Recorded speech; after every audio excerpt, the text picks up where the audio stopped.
영광을 주께 찬송가 301장입니다.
영광을 주께 찬송가 129장입니다.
영광을 주께 찬송가 2장입니다.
다 같이 예배를 위해서 기도하시겠습니다.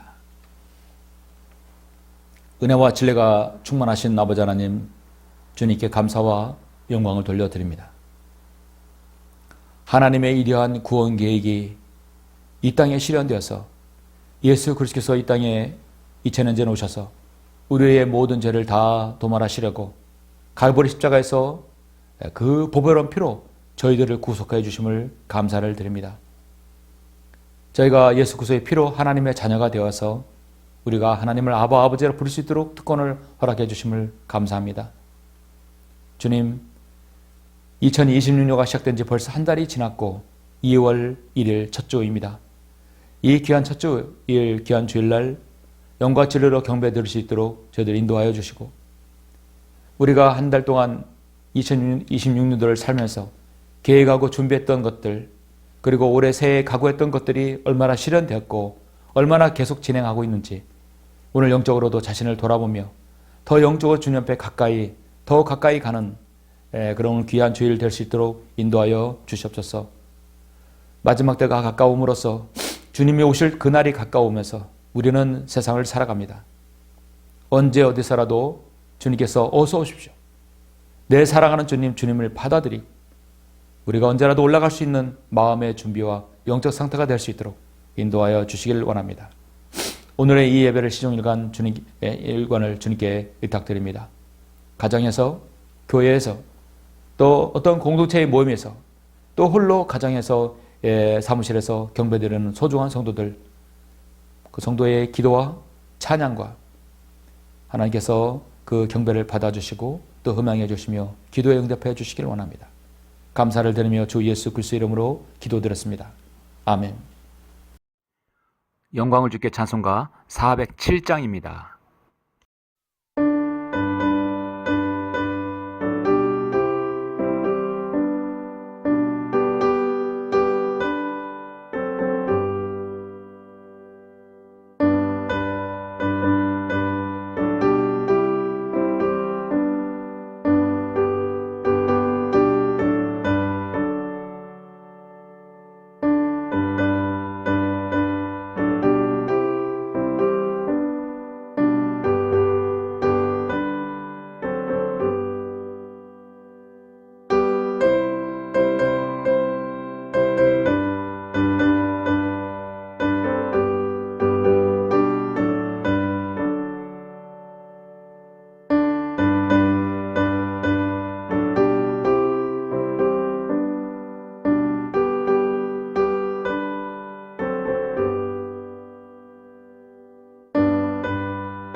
예, 오늘은 2월의 첫째 주입니다. 2월 1일 하나님 말씀을 보시겠습니다. 오늘 말씀은 요한 3서 1장 1, 2절입니다. 요한 3서 1장 1절 2절입니다. 핵심이 되는 말씀 제가 1절 2절 봉독해 올리겠습니다.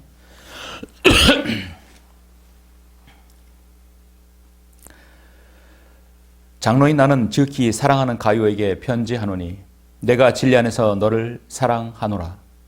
사랑하는 자여, 무엇보다도 내 혼이 잘된 같이 내가 번성하고 강건하기를 바라노라. 아멘. 오늘 말씀을 위해서 잠시 기도드리겠습니다. 존귀하시고 거룩하신 아버지 하나님, 감사를 드립니다. 우리 주님의 위대하신 구속 사역을 통하여 그 보배로운 피로 저희들을 구속하여 주시고 주님의 귀한 자녀로 삼아 주셔서 언제 어디서든 우리가 바른 하나님의 말씀으로 강건하며 주님을 섬기며 살 수 있도록 인도하심을 감사합니다. 오늘 2월의 첫째 주, 우리는 영적인 우리의 몸이 더 강건해지기를 바라는 마음으로, 또 영적으로 강건해지려면 무엇이 우리에게 필요한지 저는 설교하려고 합니다. 하나님께서 말씀을 통하여 기름 부어주시고 말씀을 성도들이 한 말씀이라도 마음에 잘 받아들여서 정말 주님 앞에 늘 강건한 성도로서 주님께 영광 돌리는 생애가 될 수 있도록 인도하여 주시옵소서. 모든 것을 감사드리며 주 예수 그리스도 이름으로 기도드렸습니다. 아멘. 오늘 말씀의 제목은 성도가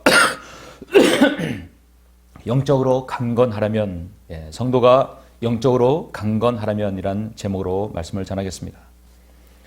성도가 일단 강건하다면 우리가 육신도 건강하고 혼적인 건강도 중요하지만 가장 중요한 것은 영적인 강건함이죠.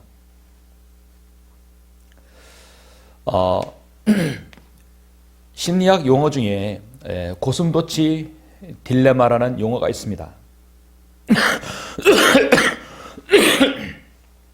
한마디로 인간의 대인 관계에서 친밀함을 원하면서도 동시에 적당한 거리를 두고 싶어하는 욕구가 공존하는 심리 상태라고 합니다. 추운 겨울날 몇 마리의 고슴도치가 모여 있는데 너무 추우니까 서로가 가까이 다가갔지만 서로의 몸에 가시가 난 상태에서 서로를 찌른다는 것을 알았습니다. 결국은 서로 떨어질 수밖에 없는 상황입니다. 그러나 추위 때문에 고슴도치들은 다시 또 모이고 똑같이 이 일은 반복된다는 것입니다. 이런 과정을 반복한 고슴도치들은 서로의 최소한의 거리를 두는 것이 바로 최선의 방법임을 깨달았다고 합니다. 실제로 고슴도치들은 바늘이 없는 머리를 맞대어서 서로의 체온을 유지하면서 잠을 잔다고 합니다. 오늘날 현대인들의 사회에서는 인간관계가 있지요. 여러분, 인간관계 참으로 복잡하고 다양합니다. 그래서 그런지 서로가 계산적인 인간관계를 맺는 경우가 많습니다. 결혼이나 취업, 요즘 정말 어려운 시대이죠. 우리 MZ세대들 어려운 시대를 맞고 있습니다. 그 젊은이들 사이에서는 혼밥, 또 혼술, 혼행 등 신조어들이 생겨난 지가 오래됩니다. 인간관계를 맺는 자체에 두려움과 타인과 적당한 거리를 유지하는 것에 대해서 어려움을 호소하는 사람들이 많이 늘어납니다. 적당한 거리를 유지하면서 산다는 것은 정말 쉽지 않은 일입니다. 너무 가까이 가다 보면 상처를 주기도 하고 너무 멀리 있으면 소원하기도 하고, 그것은 참으로 인생을 많이 살아볼수록 더 많이 느껴지고 또 그것이 숙련되어지죠. 그래서 젊은 사람들은 혼자서 생활한다는 것이 가장 편하다는 사람도 많이 있습니다. 인간도 자신만의 독특한 가시들이 있습니다. 서로의 필요를 인해 관계를 맺고 살지만 가시투성이의 인간의 본성은 여전히 서로에게 상처를 주기에 충분합니다. 그래서 적당한 거리를 유지하는 방법으로 우리가 예의 범절이나 규범이나 에티켓 등을 만들어내는 것이죠. 그래서 우리 인간은 서로에게 예의를 지킴으로써 서로의 온기를 적당히 느끼면서 가시에 찔리지 않을 만큼 거리도 유지하게 되면서 이 사이가 굴러갑니다. 하지만 그것들이 무너지면 남을 찌를 수도 있고 자신만의 온기로 추운 겨울을 보낼 수도 있습니다. 그리스도인의 모인 공동체와 교회, 또 그리스도인이 모이는 공동체에서는 자신들이 가시를 억누르고 참고 이겨내며 모인 집합체입니다. 자신을 온전히 주님께 포기하고 맡긴 사람들의 모임이 바로 에클레시아입니다. 거기에 그리스도인의 예의 범절이라는 규범도 더 엄격하게 적용됩니다. 인간의 학문에서 만들어낸 심리학에서 이러한 증후군, 이런 증상들이 많이 있지만 이는 고슴도치 증후군, 이건 정말 참 의미 있게 생각해 봐야 할 문제입니다.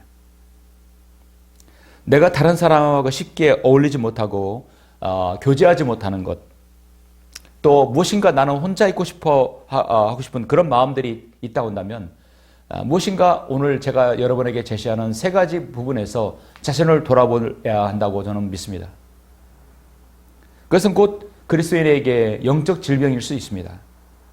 누구든 이 질병에서 벗어나야 되고, 또 우리가 오늘 한 말씀에서 강건해지려 한다면 바로 내적 안에서 영적으로 강건해져야 한다는 것인 겁니다. 저는 그래서 오늘 본 말씀, 본문 요한 3서 1장을 여러분에게 소개합니다. 요한 3서 1장은 단순합니다. 정말 강건해야 되는데요. 우리의 육신도 강건해야 되고 혼적인 정신적 건강도 강건해야 되고 바로 영적인 면에서도 강건해야 합니다. 요한 3서는 성경에서 가장 짧은 책 중에 하나이죠. 주님의 사랑하는 제자 요한은 이 요한 3서를 기록하면서 우리 그리스도인의 실제적인 생활, 인간관계에 대해서 매우 생생하게 보여주는 중요한 서신입니다.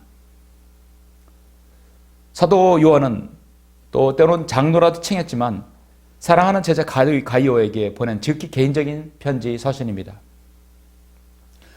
요한 3서가 쓰여진 가장 큰 이유는 이 지역교회의 순회 전도자들에게 대한 대우에 대한 문제입니다. 당시 초대교회 상황은 한 곳에 머무르지 않고 여러 곳에 돌아다니면서 순회 또 설교를 하고 또 교회를 세우는 선교사들이 많이 있었습니다.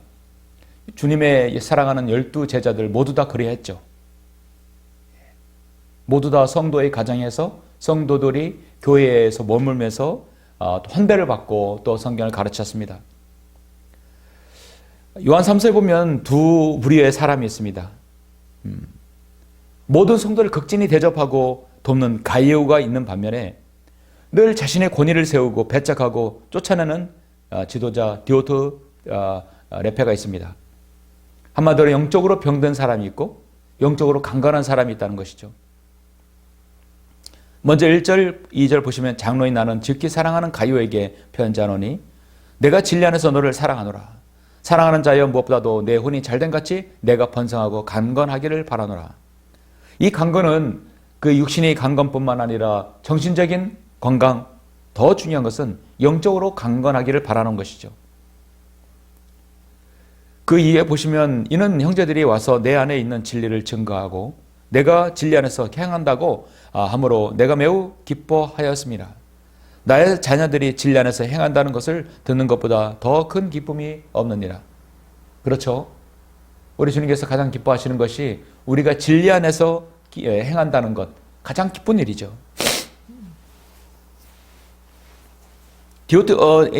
가이오는 어떤 사람이냐면 내가 형제들과 나그네들에게 무엇을 행하든지 신실하게 행하였다겠습니다. 진리를 위하여 그 많은 동역자들 가운데 모범을 보인 사람이었습니다. 그들이 교회 앞에서 너의 사랑을 증거했느니라. 내가 하나님께 하듯 그들을 전송하는 것이 잘하는 것이라. 그렇게 또 칭찬을 받았습니다. 정말 가이오는 훌륭한 지도자이고 영적으로 강건한 성도였습니다. 그러나 성경에서 또 한편의 반대의 부류가 있습니다. 늘 으뜸이 되기를 좋아하고 또 나서고 교만하고 헐뜯는 사람, 바로 디오트레페가 있었습니다. 1장 9절 10절 보면 내가 그 교회에 편지를 썼으나 그들 중에 으뜸이 되기를 좋아하는 디오드레페가 우리를 영접하지 아니하니라. 그러므로 내가 가면 그가 행한 일들을 기억하리라. 그가 악한 말로 우리를 헐뜯고 그것으로 또 만족하지 않고 형제들로 영접하지 아니하며 그렇게 하고자 하는 자들을 방해하여 교회에서 내어 쫓는도다 했습니다. 사랑하는 자여, 악한 것을 따르지 말고 선한 것을 따르라. 선을 행하는 자는 하나님께 속하였으나 악을 행하는 자는 하나님을 보지 못하였느니라. 자, 이렇게 해서 우리는 교회 안에서 또 어느 지역의 공동체에서는 늘 두 부류가 있게 되어 있습니다. 영적으로 강건한 사람, 대접하기를 잘하고 또 다른 사람에게 진리 안에서 행하면서 세워주는 성도가 있는 반면에 늘 어떻게 보면 시간만 되면 자신이 누구를 헐뜯고 또 교제하는 것에서 방해가 되는 그런 성도가 늘 있을 수 있습니다. 왜냐하면 교회는 사람이 모이는 곳입니다. 사람이 모이면 늘 갈등이 생길 수 있는 것이 가능성이 있습니다. 교회 안에서 마찬가지입니다. 가장 많이 역사하는 곳이 바로 교회입니다. 사탄이 많이 역사하는 것이, 마귀에 가장 개입하기 좋은 곳이 교회입니다. 왜냐하면 교회는 성령님께서 함께 하시는 그 무리를 할지라도 늘 가장 시기가 질투가 많은 곳이, 마귀가 방해가 심한 곳이 바로 교회 사역이죠. 어떻게든 간에 하나님의 사역을 방해하려는 것이 마귀의 일이기 때문입니다. 그렇다면 오늘 저는 우리가 영적으로 강건하려면 세 가지 부분에서 우리는 명심해야 되는데, 이 세 가지 부분에서 우리는 바로 여기 해당하지 말아야 됩니다. 그래서 저는 세 가지 중에 첫 번째로 성도가 영적으로 강건하려면 첫 번째로요, 자기 피해 의식을 가지지 말아야 한다는 것입니다. 자기 피해 의식. 나는 항상 누구에게 피해 입었어. 나는 피해자야라는, 이거는 정말 중요합니다. 디모데 후서 3장 1절 5절 보면 이렇게 말씀합니다. 또 이것을 알라. 마지막 날들에 아주 어려운 때가 오리라. 사람들이 자기를 사랑하고 돈을 사랑하고 자긍하고 교만하며, 사람들이 자기를 사랑하고 자긍하고 교만한다는 것이죠. 여러분, 자기를 사랑하고 자긍하고 교만한 사람의 특징은 자기 피해 의식을 가지고 있다는 것이죠. 마지막 때에 이뿐만 아니라 하나님을 모독하고 부모에게 불순종하며 감사하지 아니하고 거룩하지 아니하며 무장하고 화해하지 아니하며 모함하고 절제하지 못하고 사납고 선한 것을 좋아하지 아니하며 배반하고 분별이 없으며 자만하고 쾌락을 사랑하는 것이 하나님을 사랑하는 것보다 더하며 경건의 모양은 있으나 경건의 능력은 부인하리니 이런 자들에게서 돌아서라 했습니다. 이 돌아서야 할 부분이 뭐냐면 자기를 사랑하고 자긍하고 교만한 것입니다. 이것을 한마디 단어로 말하면 자기의 피해 의식을 가진 것에서 빨리 도망쳐라 하는 거죠. 여러분, 피해 의식을 가진 사람은 어떤 좋은 일이, 좋지 않은 일이 일어난다면 그것은 누군가에게 꼭 핑계를 댄다는 것이죠. 자기 잘못도 아닌데 자기 잘못인데도 인정하지 않고 다른 사람에게 피해를 전가시키는 거죠. 원인을 전가시키는 겁니다. 과거에 어떤 사건이든 모든 것을 결부시키는 습관이 있습니다. 안 좋은 결과는 모든 책임을 남에게 떠올리는 것. 절대로 그리스도인에게는 이 질병이 있어서는 안 되는데, 자기 피해의식을 가진 사람의 성도의 특징은 불평, 불만이 떠나지 않습니다. 어떤 원인이 자신에게 있지 않고 다른 사람에게 돌리는 경향이 짙습니다. 성경에서 많은 마귀에 공격하는 루트 중에 하나가 어떤 일이 일어나면 그것을 자신을 돌아보지 아니하고 다른 사람에게 먼저 핑계 또 그 원인을 전가하는 경향, 아주 조심해야 됩니다. 심리학적으로 순교자 증후군이라는 게 있습니다. 이것은 모든 박해를 견디며 자기가 믿는 신앙을 지켜내기 위해 목숨을 바친다는 순교자에서 유래한 것인데요. 순교자 증후군을 갖고 있으면 언제나 자신은 피해자이고 희생자라고 여기는 습관이다 하는 것이죠. 육신의 건강이나 영적으로 힘이 들 때 어려운 일이 생긴다면 피해의식을 가진 성도는 모든 것이 자기가 피해자라는 생각을 갖게 되는 것이죠. 우리는 언제라도 감사를 가지고 있으면 이 부분은 해결됩니다. 내가 주님으로부터 하나님 말씀을 통해 구원받고 진리를 알게 되어 눈을 떴고 여러분들 나름대로 공동체에서 독립침례에게 주님을 섬긴다면 또 바른 진리 안에서 여러분 매일의 생활을 같이 한다면 여러분 그 자리가 얼마나 감사하고 얼마나 감격하고 은혜가 있습니까? 그 감사가 있다면, 은혜가 있다면 자기 피해의식, 또 어떤 그 잘못을 다른 사람이 전가시키는 그것이 없게 되죠. 고린도전서 5장 15장 10절에서 보면 그러나 하나님의 은혜로 지금의 내가 되었고 또 내게 주신 그분의 은혜가 헛되지 아니하여 그들 모두보다 내가 더 많이 수고하였으나 그것은 내가 아니에요. 나와 함께 하신 하나님의 은혜로다. 그 모든 걸 하나님의 은혜라고 말할 수 있는 사람은 절대로 자기 피해의식을 갖지 않습니다. 절대로 그것을 어떤 일이 일어나도 자신을 돌아보는 습관을 갖게 됩니다. 내가 교회에 와서, 내가 어디 와서, 이 공동체에 와서 그 사건 때문에 내가 너무 많은 피해를 입었어. 나는 그 일을 잊지 못할 것 같아. 내가 영적으로 너무 힘들었어. 그 사람 때문에, 그 일 때문에, 그 형제 때문에, 그 자매 때문에 평생 갖고 있다면 그것은 그 사람 안에 평생 트라우마로 피해의식을 갖고 살아가게 되는 것이죠. 전혀 발전이 없게 됩니다. 성도가 영적으로 강건하려면 두 번째로 영적 교만이 없어야 합니다. 교만은 정말 무서운 질병입니다. 하나님 말씀에 변화가 없다는 증거이죠. 잠시 제가 디모데후서 3장 1절 조금 전에 말씀드렸는데 자, 성경은 이것을 알라. 마지막 때에 아주 어려운 때가 오리라. 사람들이 자기를 사랑하고 돈을 사랑하고 자근하고 교만하다는 것이죠. 스스로 긍지를 여기며 교만해진다는 것.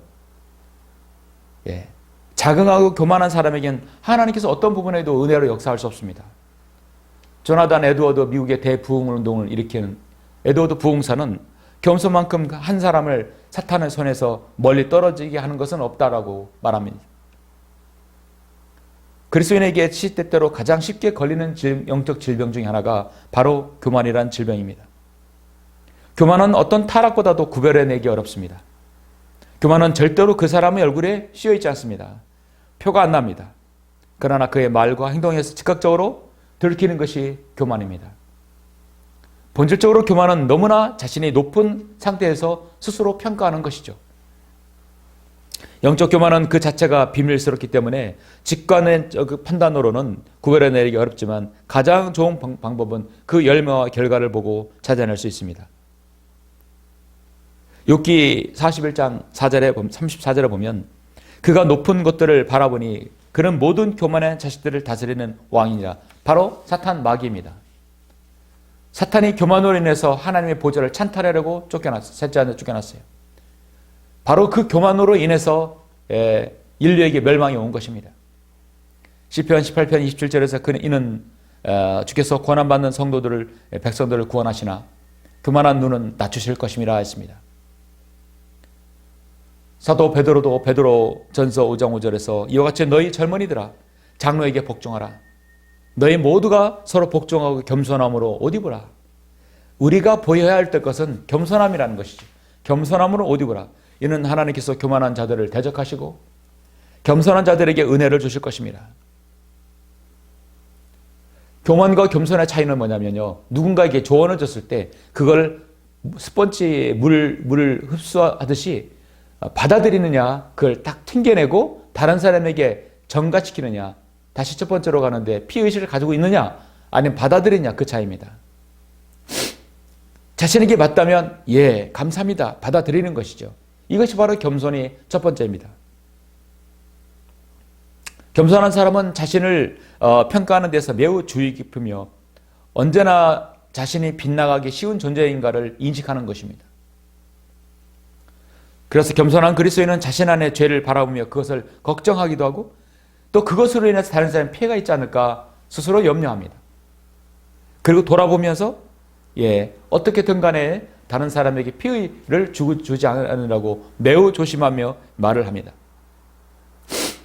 겸손한 그리스도인은 자신이 세상에서의 의무에 충실할 것이지만 누가 뭐라고 해도 하나님만 바라봅니다.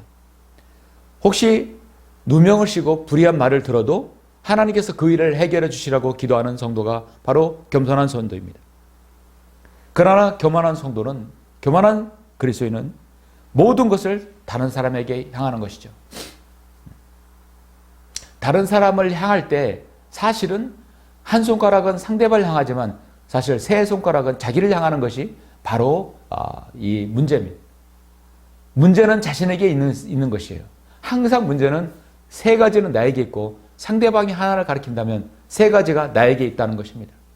우리가 누구를 지적하고 누구를 얘기하고 피해의식을 갖고 한다면 당신 때문에 너 때문에 한다면 바로 세 개가 나를 가리키는 것이죠. 예.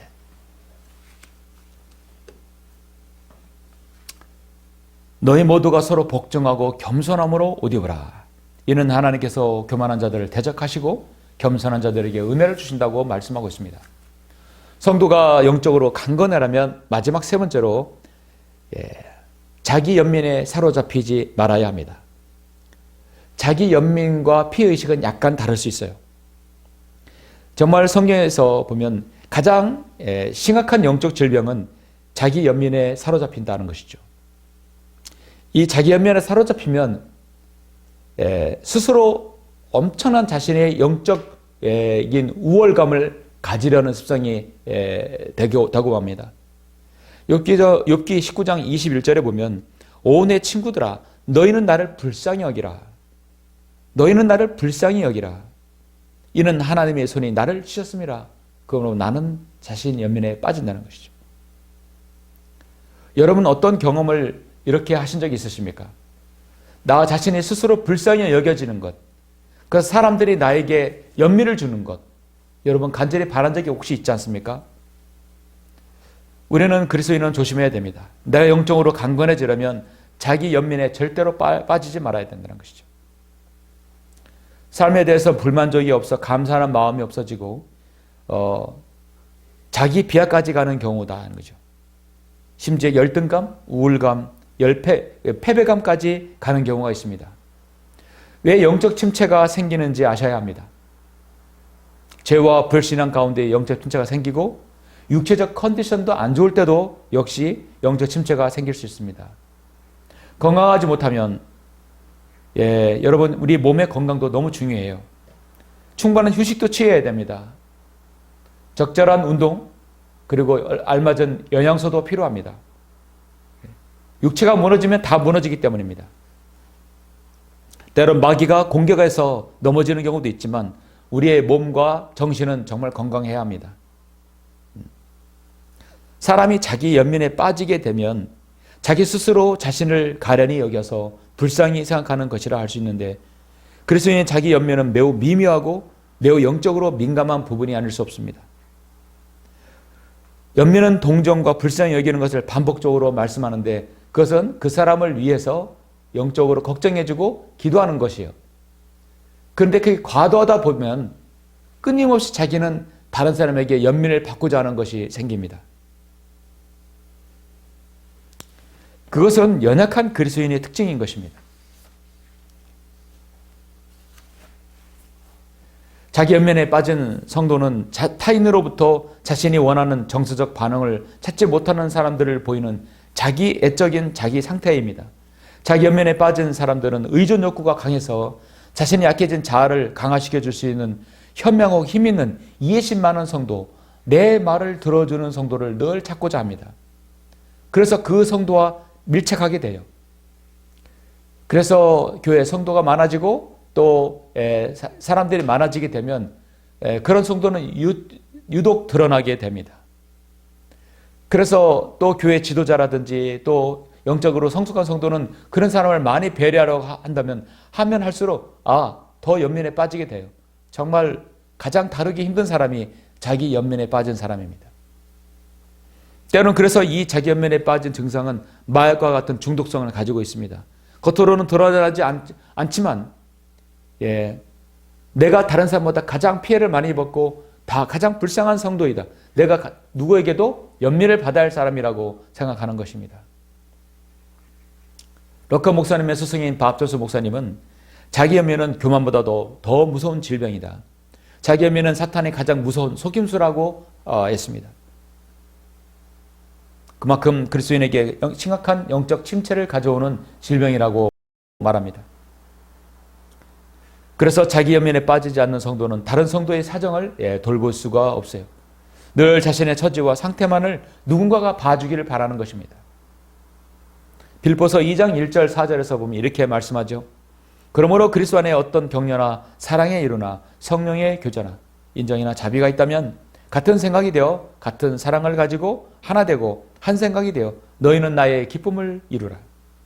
어떤 일도 다툼이나 허영을 따라서 하지 말고 오직 생각의 겸손함으로 남을 자신들보다 존중하고 각자 자기 일만 돌보지 말고 남의 일도 돌아보라. 여러분은 남의 일도 돌아볼 수 있는 영적인 여유가 있으십니까? 지금 내가 경제적으로 넉넉하지 않아도, 건강하지 않아도, 지식적으로 많이 알지 못해도 물론 내 코가 석자이지만 다른 사람을 생각할 수 있는 여유가 필요합니다. 그래서 우리는 자기 연민을 부추기는 악한 영들을 늘 멀리해야 하고 물리쳐야 합니다. 자기 연민에 빠진 사람은 그리스도인의 기도도 정말 하나님 앞에 자기 연민적으로 기도하는 경향이 강합니다. 주님, 제가 경제적으로, 주님, 제가 힘들고, 주님, 제가 맨날 나는 어떻게 보면 하나님께 자신의 신세 한탄하는 것처럼 하는 기도가 있을 수 있습니다. 그러나 우리는 자신의 연약하고 처절한 그 모습을 온전히 주님께 그냥 완전히 부복하는 모습, 그 자체가 좋습니다. 그저 우리는 주님 앞에 가면 나는 죄인으로소이다. 나는 죄인입니다. 나는 부족합니다. 우리는 그것밖에 먼저 할 이야기가 없죠. 그래서 내가 너무 힘들어요, 주님. 나 맨날 이렇게 살아요. 나 경제 너무 힘들어요. 나 너무 아파요. 나 너무너무 어려워요. 나 누가 너무 관계가 싫어요. 한탄조가 아니라 완전 주님께 나는 주님 죄인입니다. 내 육신의 성향 때문에 내가 어려움을 겪었습니다. 어떻게 하면 이것을 이겨낼까요? 기도 자체가 사실 하나님께서 들으시기에 다른 기도가 되는 것입니다. 자기 연민의 생각에 갇혀서 계속 기도하게 되면 그것은 결국 신세 한탄조로의 기도가 되고 마는 것입니다. 사탄은 그리스도인이 어려운 처해진 상황에 있을 때 그것을 어쩔 수 없이 따라오는 필요과 또 같은 그런 인지상적인 측면이 그냥 교활하게 숨기거나 잘 드러나지 않게 감춰버리도록 하여서 본인이든 듣는 사람이든 간에 별로 대수롭지 않게 여기게 하여 점적 감각을 무디게 해서 온전히 그 사람 보면 자기 연민 거기에 동조하게 만듭니다. 자기 이야기를 들을 사람을 늘 찾게 됩니다. 영적으로 성숙함이 없게 되는 것이죠. 그래서 어려운 성도를 대할 때 이 성도가 얼마나 자기 연민에 빠져 있고 다른 사람에게 피해 의식을 갖고 있는가 그걸 잘 봐야 합니다.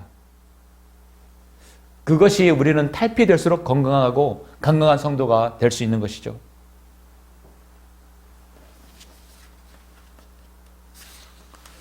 사랑하는 성도 여러분, 말씀을 맺겠습니다. 모든 그리스도인에게는 자신의 생에 있어서 건강하고 풍성한 열매를 맺기를 원합니다. 그 풍성함이라는 것은 물질의 풍요함을 말하는 것은 아닙니다. 천상의 영적인 복도를 향유하는 것이죠. 영적으로도 육신적 또 정신적 강건하지만 영적인 강건함이 가장 중요합니다. 그래서 우리는 육체적, 혼적, 영적으로 강건해야 합니다. 장로인 나는 즉히 사랑하는 가요에게 편지하노니 내가 진리 안에서 너를 사랑하노라. 사랑하는 자여 무엇보다도 내 혼이 잘된 같이 내가 번성하고 강건하기를 바라노라. 이 강건함은 육체의 강건함, 돈을 많이 벌고 부한 강건함이 아닙니다.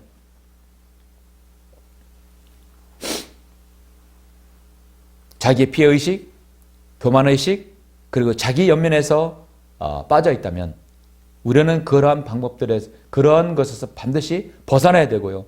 그것을 벗어나려고 한다면 적어도 이 몇 가지가 있어야 됩니다. 먼저 자신의 처해진 상황에 대해서 하나님께 감사해야 합니다. 낙담은 금물입니다. 아무리 힘들고 정말 자기가 피해를 입었다 할지라도 우리는 그러한 상황을 하나님께 아뢰 수 있는 기도가 있습니다. 빌립보서 4장 6절 7절에서 이렇게 말씀하죠. 아무것도 염려하지 말고 다만 모든 일에 기도와 간구로 너희 구하는 것들을 감사함으로 하나님께 알려지게 하라. 그러면 모든 지각을 초월하시는 하나님의 평강이 예수 그리스도 안에서 너희의 마음과 생각을 지키시리라 했습니다. 우리는 알아야 합니다. 지나친 자기 연민은 자기 중심적, 감정적이고 늘 과거 지향적입니다. 미래 지향적이 아니라 과거 지향적이. 그래서 과거의 잘못된 일이나 상처를 끊임없이 언급하는 것이죠. 또 우리가 이걸 이겨내려면 슬픔과 자기 연민을 구별하는 법을 알아야 합니다. 사랑한 사람과의 이별과 뜻하지 않은 사고와 예기치 못한 어려움들이 많이 우리에게 슬픔을 줍니다. 그렇다 하더라도 그것이 자기 연민과 구별이 되어야 되는 것이죠. 하나님께서 우리에게 사랑할 수 있는 능력을 주셨다면 우리는 우리의 사랑이 사라질 때까지 또 우리 사랑이 다해질 때까지 우리가 또 그 사랑을 베풀어야 합니다. 내가 할 수 있는 최선을 다해야 되죠. 슬픔과 자기 연민은 분명히 다릅니다. 그리고 또 무엇보다도 자신의 몸을 잘 관리해야 합니다. 우리의 건강을 잃지 않도록 충분히 우리의 건강을 여러 번 잘 드시고 쉬고 또 마셔야 됩니다.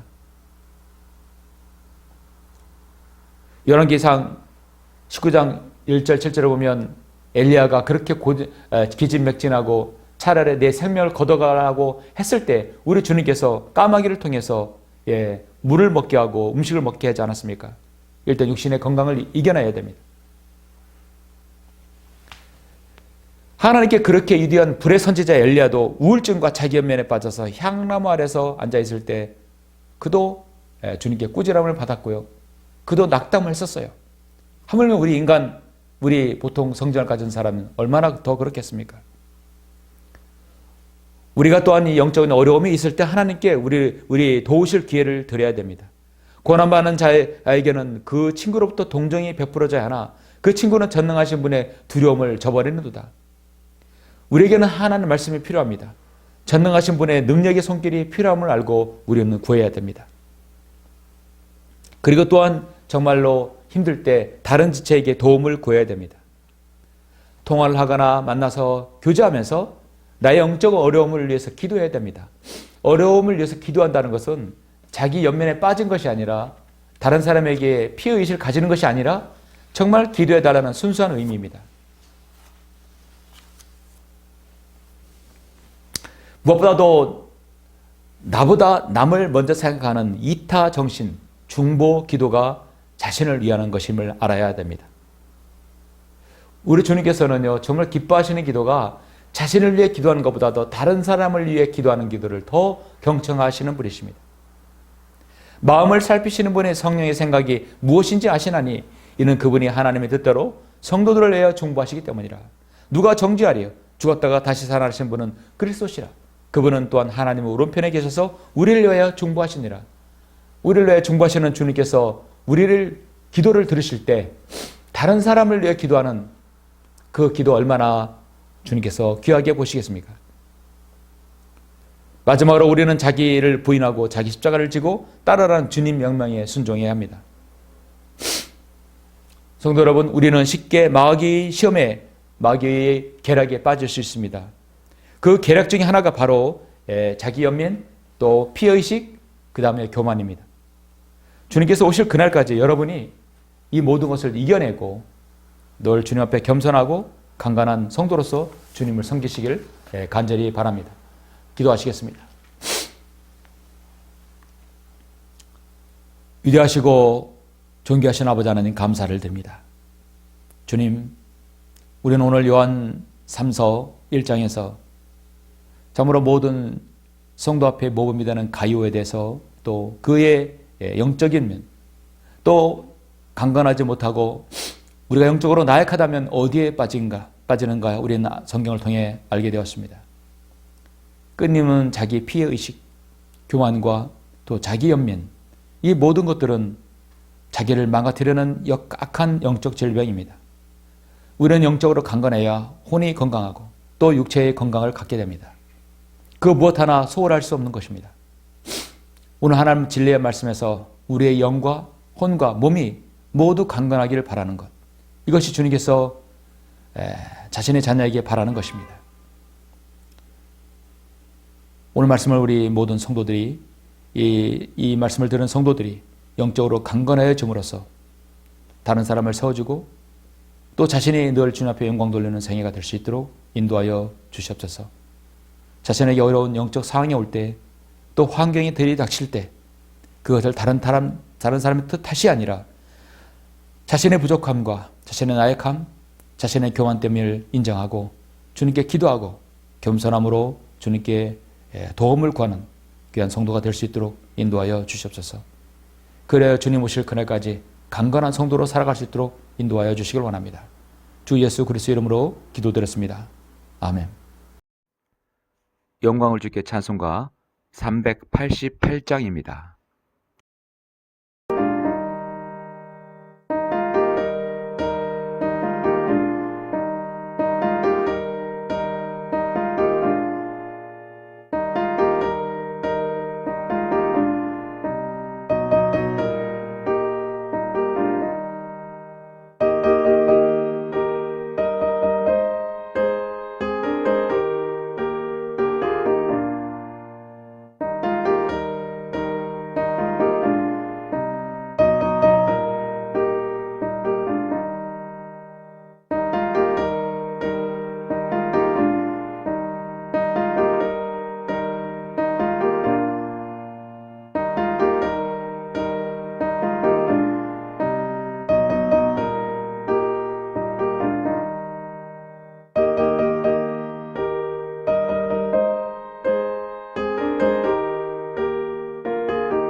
같이 기도하심으로 예배를 마치겠습니다.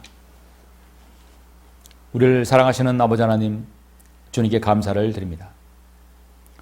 오늘 2월의 첫 주 귀한 말씀 요한 3서 1장을 통해서 영적으로 강건한 성도는 어떠한 성도인가? 자기 연면에 빠지지 않고 교만하지 아니하며 또 자기 피의식을 갖지 않는 사람입니다. 이런 질병이 있다면 정말 우리는 자신 안에서 이것을 반드시 탈피해야 합니다.